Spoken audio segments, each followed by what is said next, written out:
scientist et ingénieur en machine learning chez Octo depuis entre 3 et 5 ans.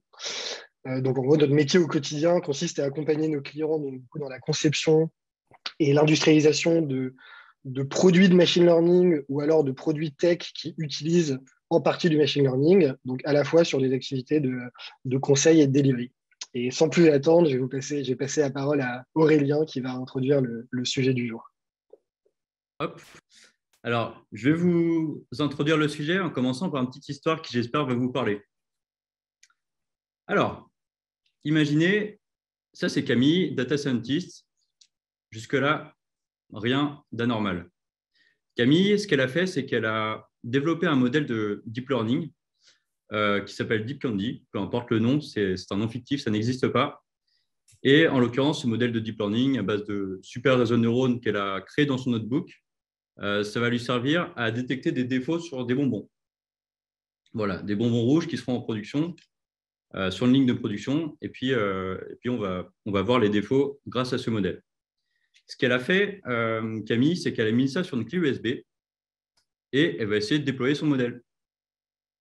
Donc pour ça, elle prend un avion, elle va aller en Autriche, par exemple, déployer son modèle sur sa ligne de production. Et nous voilà sur la ligne de production avec des bonbons rouges. Et on peut tout à fait imaginer une caméra qui sera au-dessus de la ligne de production avec à côté le modèle qui va tourner et qui va détecter des défauts sur les bonbons. Et donc là, elle a pris sa clé USB, elle a en gros dézippé son modèle, elle l'a installé comme elle a pu sur la machine à côté et on a un modèle qui tourne en production. Voilà, c'est un petit peu manuel, mais ça fonctionne. Youpi, ça a l'air de fonctionner. 24 heures plus tard, on a Gérard de la production, Gérard de l'usine qui est sur la ligne de prod, qui nous dit « Bon, bah voilà, ça ne marche plus. Avant, on n'avait que des bonbons rouges. Maintenant, on a aussi des bonbons jaunes. Qu'est-ce que tu peux faire? Est-ce que tu peux me réentraîner un modèle et le redéployer, s'il te plaît, Camille ?» Ok, très bien. Camille, pardon. Camille reprend son notebook. Tant bien que mal, après quelques heures, après quelques jours, elle arrive à recréer un modèle qui fonctionne à la fois sur des bonbons rouges et sur des bonbons jaunes. Très bien. Elle reprend un avion, elle reprend une clé USB, elle remet ça dans un zip et elle redéploie un modèle sur la ligne de prod. Ça fonctionne pour les bonbons rouges et les bonbons jaunes. Mais chaque changement est douloureux, c'est ce qu'elle se dit quand elle prend l'avion.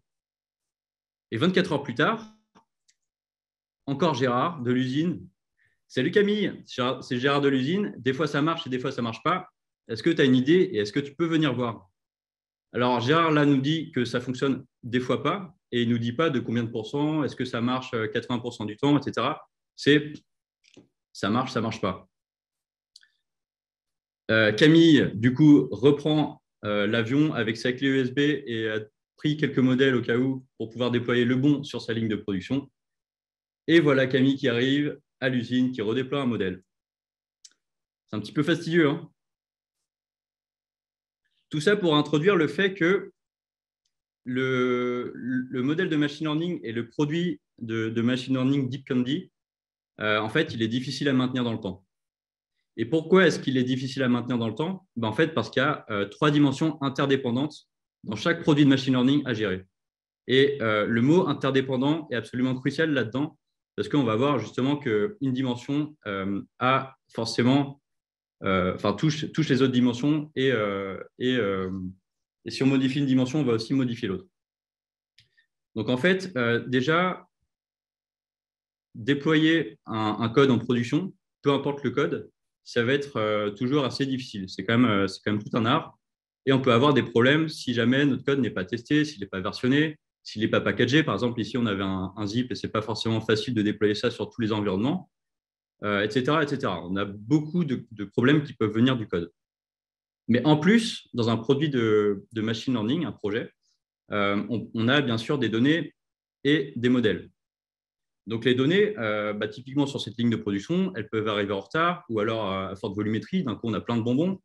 Elles peuvent arriver avec un format différent. Donc, ça peut être juste le format de l'image qui va être différent, qui va arriver. Mais ça peut aussi être des données différentes. On a vu ça avec des bonbons rouges, des bonbons jaunes. Donc, ça va créer des problèmes aussi. Et le modèle aussi, il peut être biaisé dès le départ si par exemple, justement, on a pris l'exemple des bonbons rouges versus les bonbons jaunes, et il peut avoir une efficacité décroissante si les données sont différentes. Donc en fait, on voit bien que, par exemple, les données, cette dimension des données agit aussi sur le modèle et inversement. Et donc, vraiment, quand on va vouloir déployer un projet de machine learning en production et le gérer dans le temps, il va falloir gérer ensemble ces trois dimensions et c'est ce qui va rendre ces projets difficiles. Mais ça tombe bien parce que justement, on a inventé des outils et des pratiques qu'on va présenter tout de suite. Et je laisse Pierre prendre la parole. Le MLOps au secours de Camille. Alors, le MLOps, c'est quoi? En cherchant un peu des définitions sur Internet, on peut trouver quelques-unes qu'on a jugées intéressantes et qu'on vous présente ici. La Cloud Data la Continuous Delivery Foundation, MLOpsig, elle définit, propose une définition du MLOps comme étant une extension de la DevOps, de la méthodologie DevOps, mais en prenant en compte les éléments spécifiques du machine learning autant que le code. À savoir ce que a présenté tout à l'heure Aurélien, que sont les données, les données, le code et puis le troisième et le modèle. On a ensuite deux définitions des plus gros cloud providers que vous connaissez. AWS qui propose une définition du MLOps comme étant un processus itératif et répétitif dans le temps pour faire évoluer nos modèles de data science dans le temps. Et enfin, on a une définition d'Azure ici qui propose le MLOps comme étant quelque chose qui est basé sur des principes DevOps dans le but, et c'est ça qui est intéressant ici dans la définition de Azure, c'est que le but ici, c'est d'augmenter l'efficacité du workflow dans le temps. Donc, tous ces éléments, toutes ces définitions nous permettent de proposer une définition qu'on peut résumer en une phrase simple. Donc, dans ces définitions, il y a la notion de continuité du DevOps. À savoir, on va se baser sur les éléments du DevOps qu'on observe dans des projets sans machine learning, qu'on va étendre ici au projet de machine learning et qu'on va appeler MLOps. L'objectif étant d'amener les changements le plus rapidement possible de l'exploration à la prod. Donc, on voit ici que Camille est galère. Elle a du mal à chaque fois qu'elle change, chaque fois qu'elle itère, pour qu'elle amène son code en production, son modèle. Eh bien, il faut qu'elle prenne l'avion, il faut qu'elle arrive en usine, qu'elle transporte son modèle dans une clé pour finalement brancher son modèle. Ici, le MLOps va l'aider à amener tous ces changements, donc changement de code, changement de données et de modèles, le plus rapidement en prod, avec pour objectif d'améliorer le time to market. Donc, quels sont les éléments à gérer opérationnellement dans le cadre d'un projet de machine learning? Eh bien, ici, on a déjà parlé de la donnée et du modèle, mais ces artefacts-là, en plus, vont générer d'autres services. On a le service d'entraînement qui, à partir des données, vont devoir produire un modèle. Donc ça aussi, ce service-là, il faut le gérer. On a le service d'inférence qui va nous permettre ici, une fois qu'on est en prod, une fois qu'on a des nouvelles données, essayer de prédire un peu le comportement futur. On a l'infrastructure. Ici, on est dans une usine, donc l'infrastructure ici, c'est des équipements qui sont dans des lignes de prod, donc c'est une caméra, ça sera un ordinateur qui va faire tourner notre modèle, notre service d'inférence. Et enfin, on a la configuration de tout ça qui va nous permettre d'itérer qu'il va falloir versionner au fil du temps. Donc, ce qu'on observe, c'est que généralement, les acteurs qui font des produits de machine learning peuvent être classés à différents niveaux, qu'on essaie ici de présenter sous forme de pyramide de la maturité. D'abord, on a le niveau 0. Généralement, le niveau 0, dans cette étape, on est au tout début de projet de machine learning et tout ce qu'on fait, on le fait manuellement, à la main. On entraîne notre modèle dans un notebook. On va essayer de valider le modèle et puis de le déployer de façon manuelle. Bon, ça, c'est un peu ce que vous avez vu tout à l'heure. Camille, quand il faut qu'elle déploie son modèle en production, eh bien, elle se déplace elle-même physiquement pour aller le déployer. Donc là, on voit bien qu'on est dans un processus qui est manuel. Ensuite, dans le niveau 1, on a certaines pratiques qui entrent en jeu, à savoir les tests. On va essayer ici de rendre solide notre produit en amenant des tests, du packaging et de la continuous integration et continuous deployment afin de rendre un peu plus robuste nos artefacts de code et être plus serein.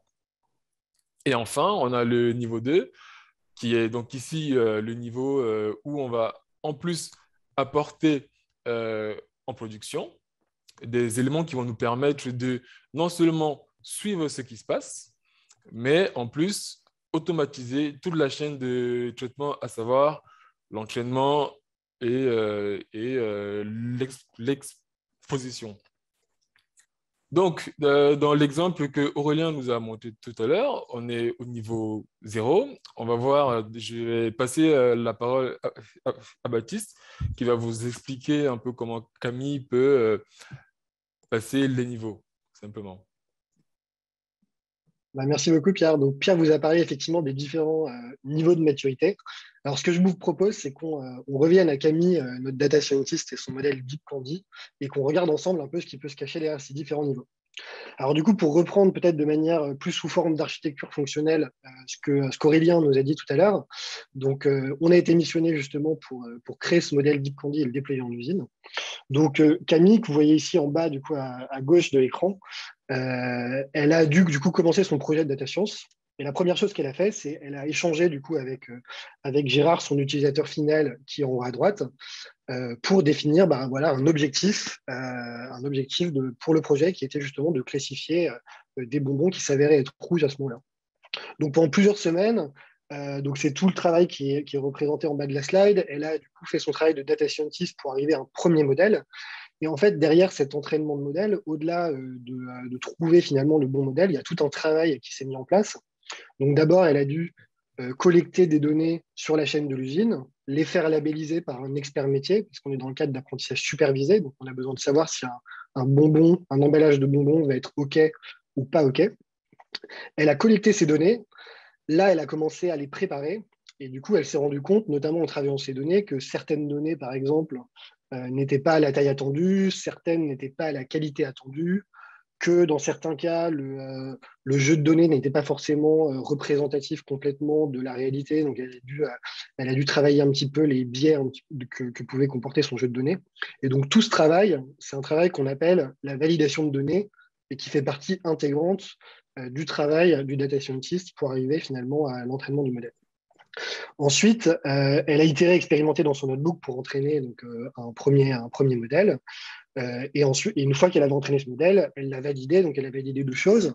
Elle a validé à la fois qu'en termes de performance, en appliquant ce modèle sur un jeu de validation, que les performances étaient OK. Et elle a aussi validé que son modèle s'intégrait bien avec son code qu'il est nécessaire à la prédiction. Donc, elle nous a mis tout ça, donc ce que nous disait Aurélien, sur une clé USB. Et ensuite, elle est partie, elle a pris l'avion pour l'Autriche, elle a déployé son application.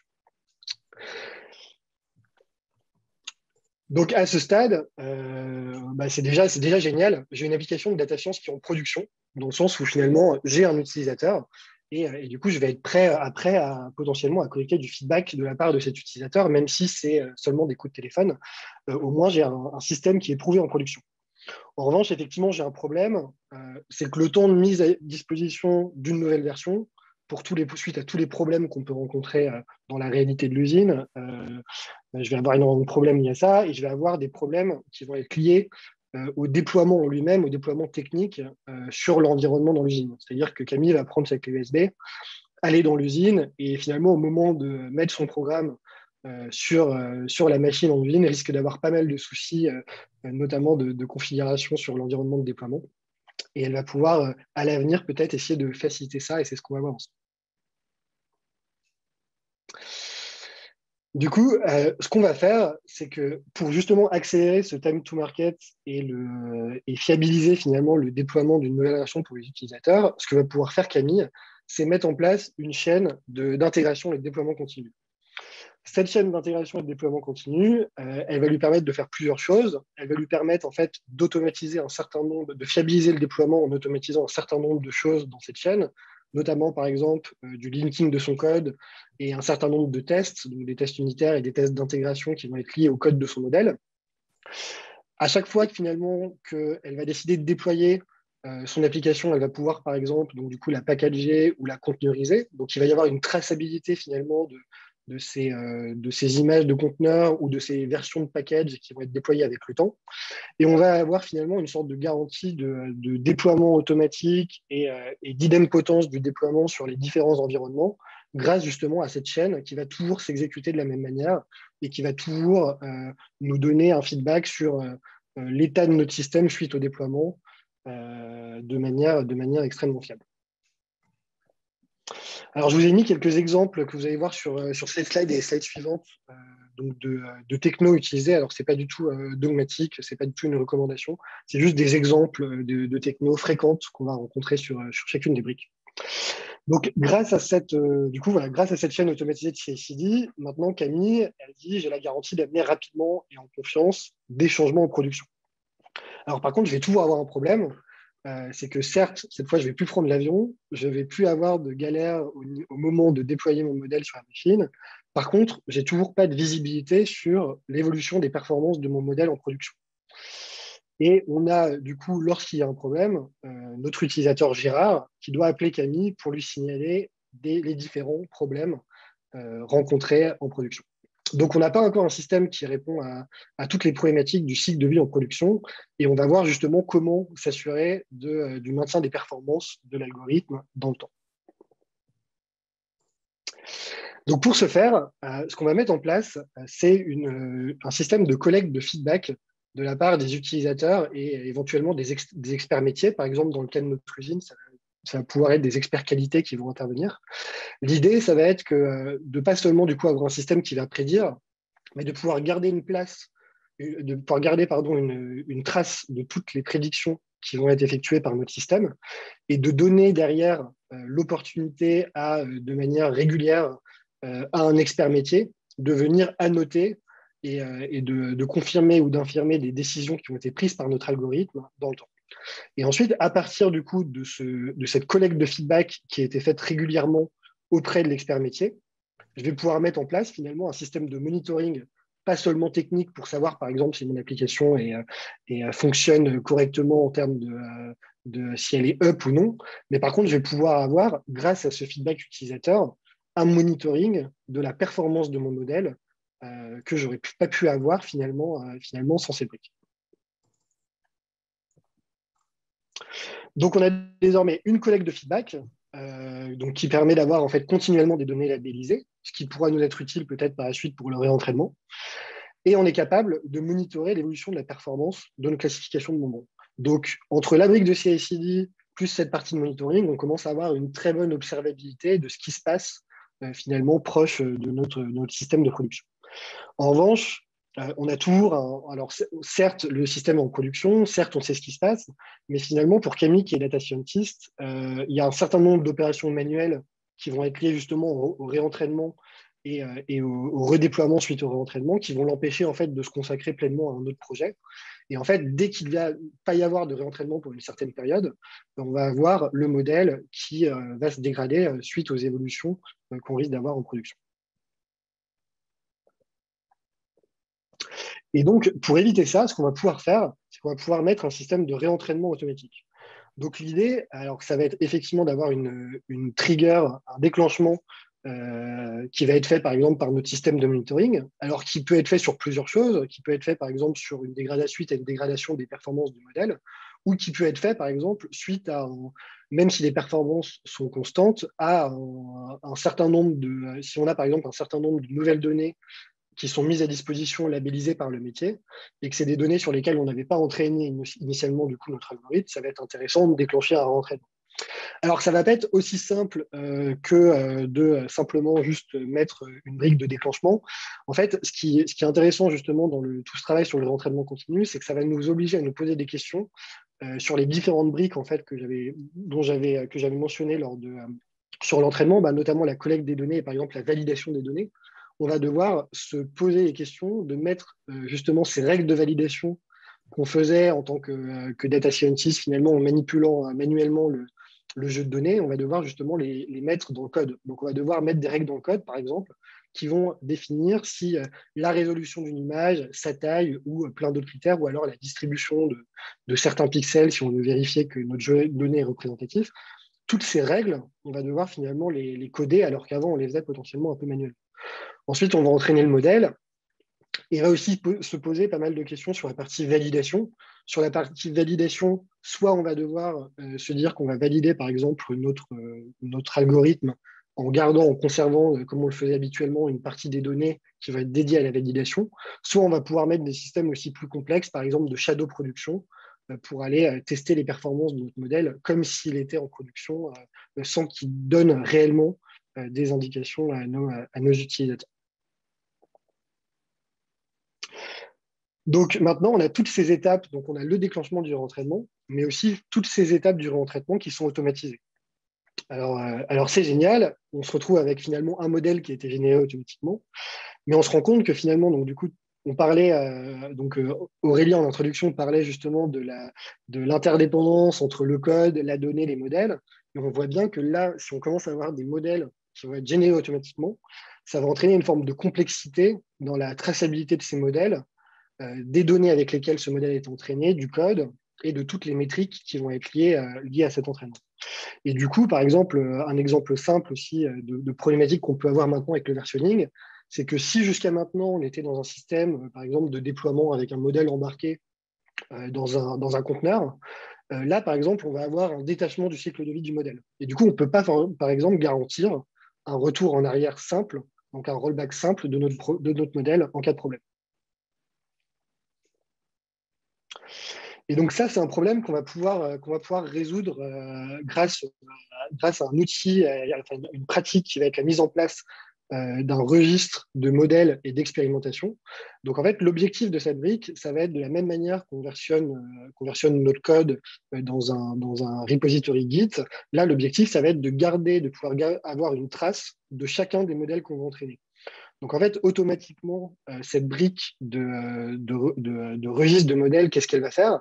Lorsqu'un nouveau modèle va être entraîné, elle va en fait assigner une version à ce modèle et elle va garder un certain nombre de données sur le contexte dans lequel ce modèle a été entraîné. Par exemple, le commit du code d'entraînement correspondant. Par exemple, des métadonnées qui vont être liées aux données d'entraînement sur le nombre de colonnes ou le nombre de lignes, etc., sur lequel ce modèle a été entraîné. Et aussi toutes les métriques finalement d'output qui vont servir ensuite à notre système de décider si oui ou non il doit remplacer le modèle actuel en production, qui vont être notamment par exemple les métriques d'évaluation. Et donc du coup, on a justement cette brique qui est absolument clé pour justement maintenir finalement la consistance de tous nos artefacts en production. Donc maintenant, on a du coup un registre. Alors en fait, finalement, cette brique contient deux formes de registres. On a un registre, alors on peut l'appeler registre d'expérimentation, de metadata. L'idée est la même. Ça va être de tracer du coup tous les inputs qui vont conduire à l'entraînement du modèle et à tous les outputs de l'entraînement, donc les métriques d'évaluation et par exemple la version du modèle.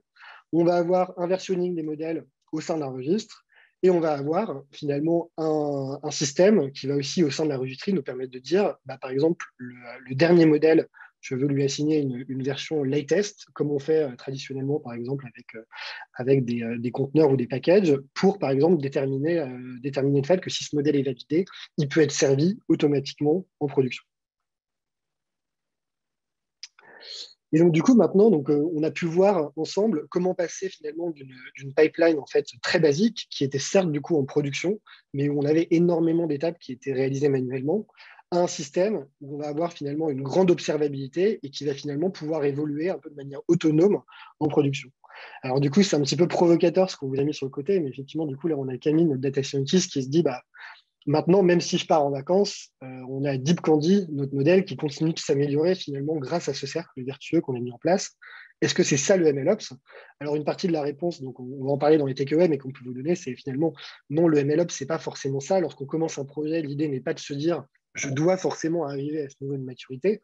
Mais par exemple, ça peut être, lorsqu'on parle de MLOps, une sorte d'étoile du Nord à garder en tête. On a Andrew Carpacci, le directeur de l'IA chez Tesla.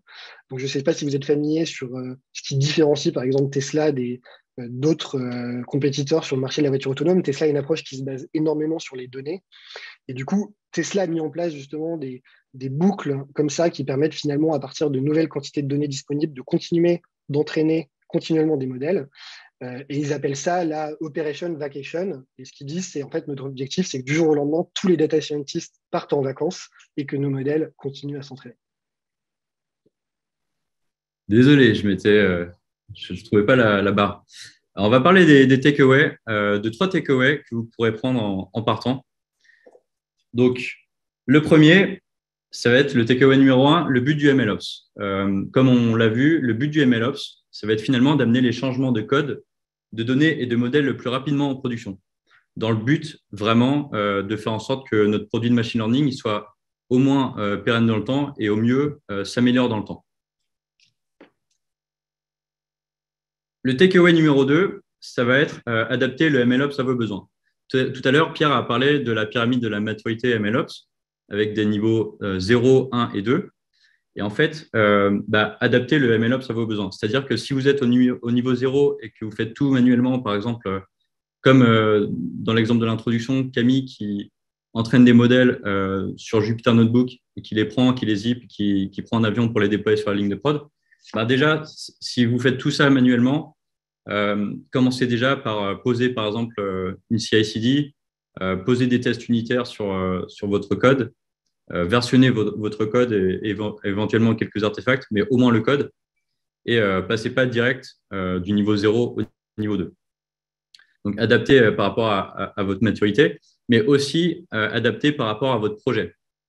Par exemple, si jamais la distribution de vos données ne change pas dans le temps, si par exemple, encore une fois, sur l'exemple de l'introduction, si on n'avait que des bonbons rouges, en fait, peut-être que le modèle numéro 1 déployé par Camille aurait fonctionné dans le temps. Mais là, en l'occurrence, il y avait aussi des bonbons jaunes qui sont arrivés après. Mais tout ça pour dire, pas besoin de mettre en place de nouveaux outils si vous n'en avez pas besoin, parce que ça induit aussi de la complexité. Et c'est pareil, si jamais votre prédiction se fait par batch une fois par mois, vous n'avez peut-être pas forcément besoin de mettre en place du gros monitoring de modèles ou de l'orchestration. Donc voilà, c'est un ensemble d'outils de pratique et il faut prendre ce dont on a besoin. Un petit peu comme le framework Agile. Et le takeaway numéro 3, c'est que la maturité sur un projet de machine learning, ça vient forcément avec l'expertise métier. C'est une condition sine qua non. Typiquement, Gérard de la production, il nous a aidé pour annoter de nouvelles données, donc annoter des bonbons jaunes, et ça nous a permis de réentraîner un modèle qui fonctionne à la fois sur des bonbons rouges et sur des bonbons jaunes. Et puis, c'est aussi Gérard de la production qui va nous dire, bon, voilà, sur ce type de bonbon, ça fonctionne très bien. Sur ce type de bonbon, ça fonctionne un petit peu moins bien. Et regarde, cette prédiction à 53%, par exemple, elle est un petit peu litigieuse. Est-ce que tu pourrais inspecter? Et ça va nous permettre en fait d'apporter de l'amélioration continue à nos produits de machine learning. OK? Et dans ce cas, on va rentrer dans la session d'échange. J'espère que ça vous a plu. Donc, n'hésitez pas à poser des questions. Alors, juste avant ça, petit instant pub quand même. On donne des formations chez Octo Academy, donc, qui est l'organisme de formation d'Octo Technologies. Et pour relier ça un petit peu au niveau 1 et niveau 2 de maturité MLOps, si jamais vous voulez suivre une formation pour passer en gros du niveau 0 au niveau 1, où on va parler de tests, de versionning, de documentation, de packaging, on a la formation industrialisation d'un projet de data science qui peut vous intéresser. Et si jamais vous voulez plutôt passer du niveau 1 au niveau 2, donc disons que le niveau 1 il est plutôt requis, et ben, vous pouvez suivre les formations industrialisation avancée d'un projet de data science et AWS MLOps Engineering.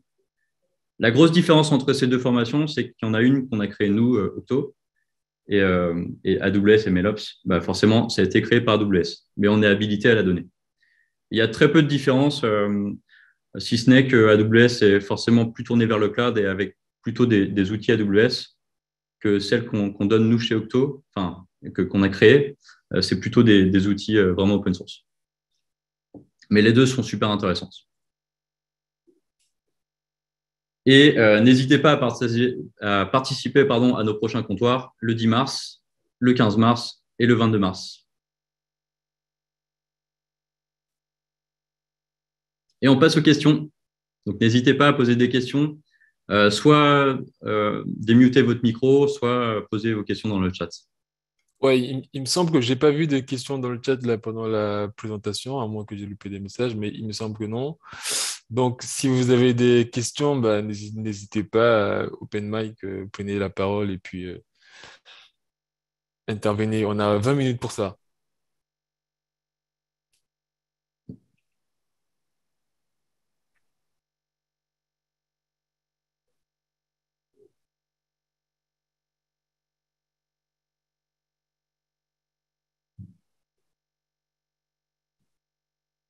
Qui va se lancer? Qui va débloquer? Allez-y, lâchez-vous, lâchez-vous.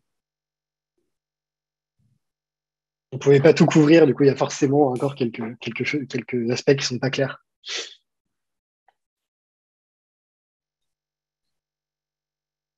Alors, je me lance une petite question. Bonjour tout le monde. Donc, on a vu que le MLOps, enfin, tous les outils que vous déployez nécessitent quand même une connexion Internet, enfin, une connexion au réseau de votre usine de bonbons. Est-ce que tous ces outils sont déployables si finalement mon usine de bonbons se situe dans un endroit dans lequel j'ai potentiellement des problèmes de connexion, d'accès Internet pour... enfin, voilà. Est-ce que tous ces déploiements automatiques peuvent être problématiques si je n'ai pas un accès au réseau, la remontée aux données, le rentraînement automatique, tout ça, sachant que dans une usine, on peut avoir des problèmes des contraintes, je vais dire, de production c'est assez forte, en fait. Ouais, je veux bien, du coup, je veux bien prendre la question. Alors, j'ai pas vu qui avait posé la question, mais je Je vais. crois que c'est un C'est bison. Louison. Ah, ok.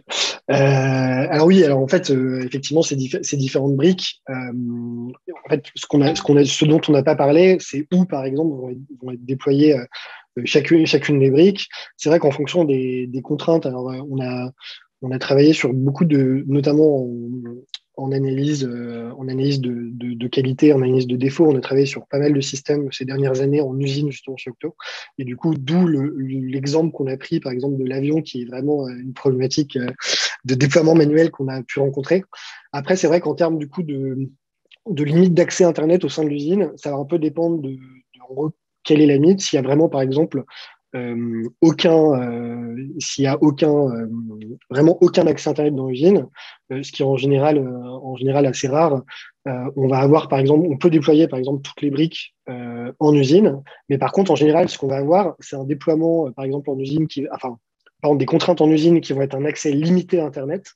Et dans ce cas, ce qu'on va pouvoir faire, ça va être des déploiements un peu hybrides, où on va avoir, par exemple, toute la partie inférence, monitoring, collecte des prédictions, etc., qui va pouvoir se faire en edge dans l'usine et qui va pouvoir, par exemple, sur un réentraînement, être capable de déclencher ça, alors soit sur d'autres serveurs qui sont en général dans le cloud.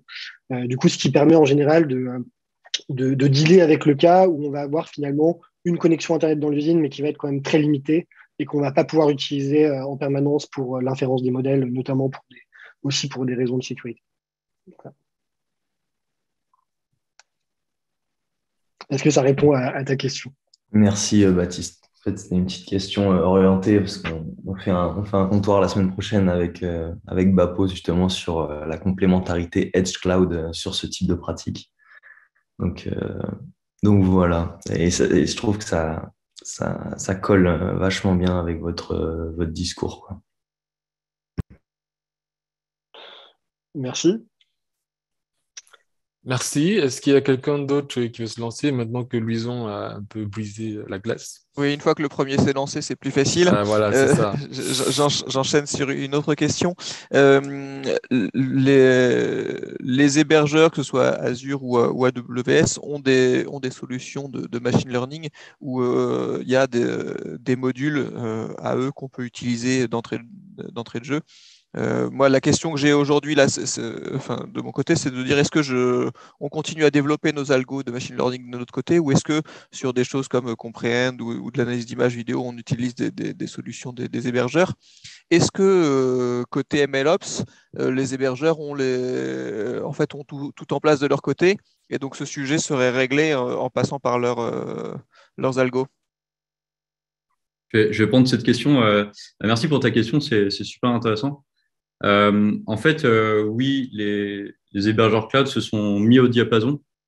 Donc, si tu veux faire du MLOps, il n'y a pas de souci. Bah, typiquement, AWS, que je connais mieux personnellement, ils ont des services comme SageMaker qui te permettent de créer le modèle, puis ensuite de le déployer sur un Docker et ensuite de passer à l'échelle sur Kubernetes. Et tout ça, c'est des services managés. Donc, tu peux tout à fait faire ça. Et donc, il y a sûrement les équivalents sur Azure et sur GCP, sans aucun doute. Après, ce qu'on fait souvent chez Octo quand même aussi, c'est prendre des briques un peu plus en dessous, enfin moins managées, disons, parce que ça nous permet d'être complètement agnostique aussi du cloud provider. Et de plus en plus, on voit qu'on a des clients qui parfois se mettent sur deux clouds à la fois, AWS et Azure, pour pas être contraints par un cloud si jamais, par exemple, ça devient super cher d'un coup, ou s'il y a des guerres mondiales ou tout ça, enfin, pour se prémunir de tout ça. Donc, et il y a aussi la montée en puissance des clouds souverains. Donc, en fait, ça peut être vraiment pas mal d'être agnostique et d'utiliser des technologies open source pour pouvoir déployer sur n'importe quelle landing zone. Mais bon, voilà, il faut aussi savoir que c'est plus dur à mettre en place. Ça demande un certain niveau de maturité parce que forcément, c'est moins managé. Donc, Oui. voilà, il n'y a pas de solution miracle. Ça, donc, quand tu parlais de briques de niveau inférieur, en fait, tu faisais référence à de l'open source, mais où on perd le côté managé. Voilà, exactement. En fait, typiquement sur AWS, si tu veux vraiment utiliser des services très managés, tu peux utiliser typiquement du SageMaker. Mais si tu veux utiliser la brique d'en dessous, ça peut très bien être EC2, donc les serveurs EC2. Et ensuite, tu peux installer ton Airflow dessus, tu peux installer ou Prefect pour l'orchestration, tu peux installer ta CI/CD, tu peux installer différentes briques comme ça. D'accord, très clair. Et en termes de préconisation, ouais, vous voyez plutôt des clients qui partent sur ces briques-là pour ne pas être dépendants de leur hébergeur? Pardon, j'ai pas compris ta question. Oui, je disais en termes de préconisation Octo et puis de ce que vous voyez faire vos clients, pour pas être dépendant de l'hébergeur, il y a plutôt une tendance à partir vers ces briques de plus bas niveau. Non, ça dépend vraiment du client. Ça dépend aussi de sa maturité, hein. Encore une fois, on a des clients très matures qui ont, par exemple, une landing zone à la fois sur AWS et sur Azure, et du coup, qui pensent agnostique dès le début et qui vont déployer sur les deux. Comme ça, Ok. voilà, le partenariat, on s'en fiche un peu. Mais on a des clients beaucoup moins matures qui prennent des services très managés et ça leur convient bien parce qu'ils n'ont pas forcément des équipes en interne euh, qui connaissent bien les services managés et qui ne vont pas forcément développer beaucoup. Ils n'ont pas forcément ces compétences-là en interne et c'est peut-être pas leur volonté de recruter. Donc, non, ça dépend vraiment. Franchement, il y a de tout. Ok. Ouais, juste pour compléter un peu, c'est ça, c'est que en fait, quand tu utilises les briques inférieures, comme Aurélien l'a dit, il y a un coût quand même de maintenance qui n'est pas négligeable et que du coup, ceux qui y vont, c'est souvent en connaissance de cause. parce que derrière, il faut maintenir Airflow, il faut maintenir Prefect. Alors que, ou peut-être si j'ai la possibilité d'utiliser un service cloud qui m'évite ça, bah, je le fais. Maintenant, ce qu'on voit souvent, c'est que aussi les clients hésitent à utiliser des services cloud parce que généralement, quand ils ont des contraintes sur les données et qu'ils ne veulent pas forcément que les données se retrouvent exposées de façon publique, ils peuvent éviter de partir vers le cloud, vers ces D'accord. solutions cloud. Ok. On a une question dans le chat que je peux prendre. Alors, on a Jean qui nous demande quelles sont nos expériences avec les feature stores et quelle est leur valeur ajoutée. Alors du coup, pour ceux qui ne connaissent pas le concept de feature store, les feature stores, ça va être des systèmes où on va pouvoir finalement définir des features qu'on va pouvoir mettre en commun à travers plusieurs projets et où finalement les data scientists vont pouvoir, au lieu de devoir faire d'un feature engineering complexe à chaque fois, se brancher pour directement avoir des features qui peuvent, par exemple, parfois être assez complexes, contenir des règles métiers qui vont être préparées. Alors du coup, nous, chez Octo, on a commencé déjà depuis un moment à regarder attentivement du coup les solutions de Feature Store. Alors j'ai pas donc peut-être qu'Aurélien et Pierre en auront, mais j'ai pas d'exemple aujourd'hui d'implémentation de Feature Store.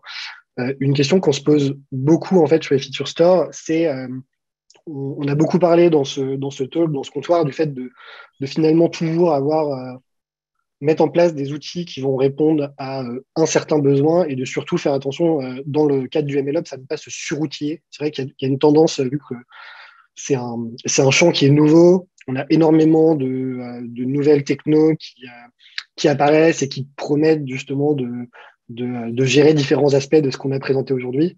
Ce qui est hyper important, c'est de toujours essayer de relier ça à ce que vous avez déjà, notamment par exemple si vous êtes assez mature sur la partie data, de regarder par exemple, de ne pas prendre un nouvel outil d'orchestration si vous avez déjà du Airflow qui tourne et qui vous permet de gérer la data.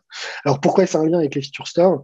Parce que ce qu'on voit souvent avec les feature stores, c'est alors ça répond à quelque chose qui est intéressant lorsqu'on va voir la problématique d'avoir plusieurs projets de machine learning qui vont pouvoir mettre des features en commun. En revanche, il y a un risque qui est de se retrouver, si on ne le fait pas au bon moment, et à un moment où on en a vraiment besoin, et on met vraiment une gouvernance sur ces feature stores, on peut se retrouver un petit peu avec les mêmes problèmes que ce qu'on peut avoir sur de la data. C'est-à-dire que le problème, ce n'est pas la mise en place du feature store, mais c'est se dire, en fait, de la même manière que lorsque on se dit, je vais mettre un jeu de données, un ensemble de données, un espèce de produit data qui est alimenté de telle manière à disposition de plusieurs projets, et en fait, s'il n'y a pas une gouvernance qui est qui est assez mature derrière, on va vite avoir des problèmes de couplage. Et du coup, c'est le genre de questions qu'il faut se poser. Donc, j'ai pas de retour sur vraiment une solution particulière sur un feature store, mais en fait, on essaie de faire attention à ça, de ne pas avoir ça comme voilà une espèce de brique miracle, parce qu'on sait qu'en fait, le problème, c'est pas la mise en place du feature store, mais c'est par exemple votre équipe métier qui va demain vouloir dire, en fait, telle feature, aujourd'hui, il ne faut plus la calculer de cette manière-là, mais il faut la calculer de telle manière. Il va se falloir poser des questions du type comment la modification est faite dans le feature store, qui a l'ownership de la donnée en question, etc., etc. Donc ça, c'est pas mal de problématiques qu'on rencontre avec des feature stores, mais en fait qui sont aussi communes avec le fait d'avoir des datasets finalement préparés, mis en commun pour plusieurs projets de machine learning. Oui, bonjour. J'ai une petite question par rapport aux compétences et aux différents métiers. Sur une petite équipe, voilà, nous, on est une start-up assez récente, on n'est pas nombreux. Du coup, sur une petite équipe, est-ce que finalement, un data scientist ou une data scientist peut, comme la personne de la présentation, Camille, je crois, gérer tout ça, enfin, ou monter en compétence sur tout ça, ou est-ce que finalement c'est vraiment des métiers très différents, et est-ce qu'il vaut mieux, enfin, oui, comment gérer ça quand on est dans une équipe un ou deux dans une équipe data, quoi. Ouais, moi, je peux me lancer pour cette question. C'est vrai que, alors, c'est Laurent, c'est ça? C'est toi qui as posé la question? Ouais, c'est moi, ouais.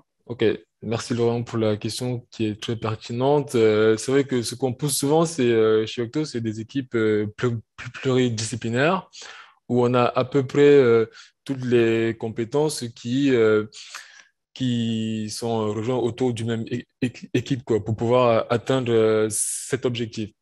Euh, alors chez Octo, on a toujours eu un peu la vision du data scientist qu'on a appelé un peu data geek, qui sait à la fois travailler sur de la modélisation et en même temps qui sait aussi mettre en prod des modèles, qui sait très bien faire des tests, du packaging, c'est-à-dire tout ce qui est un peu software craftsmanship, et, et aussi de l'Ops qui va permettre de mettre en prod de tous les éléments.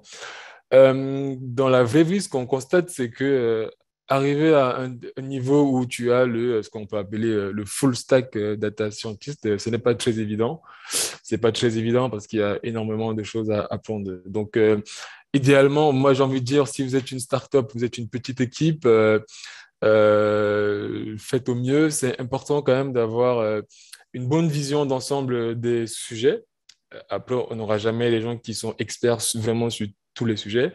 Mais ce qu'on demande aux data scientists souvent chez nous, c'est que si tu as peut-être quelqu'un, tu as souvent différents profils avec des goûts. Il y en a certains qui sont plus un peu modélisation, d'autres un peu plus software engineering.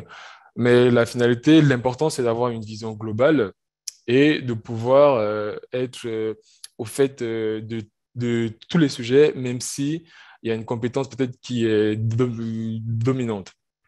Donc, en somme, voilà, viser je maîtrise tout. J'ai un data scientist qui maîtrise tout. Semble un peu complexe. Je sais pas si on arrive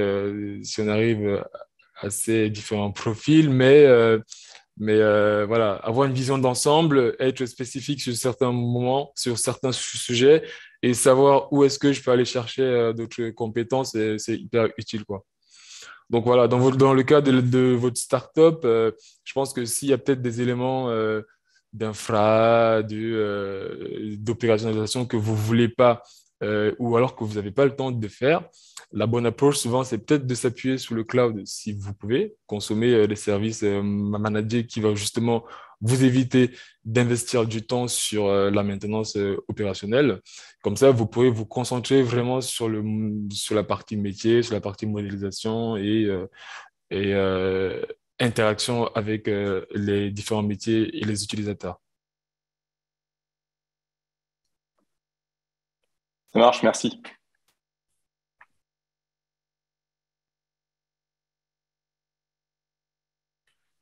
Allez, on va prendre une dernière question si vous en avez.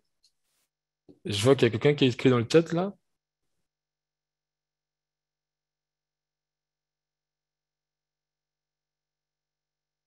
Je vois pas. Je crois que c'est Olivier. Allez, je te balance. Ah non, je crois que c'est un N'hésite connecting to audio. Ah, ok. Bon, on a le temps pour une dernière question. N'hésitez pas. Qui veut se lancer? Qui veut terminer cette session d'échange?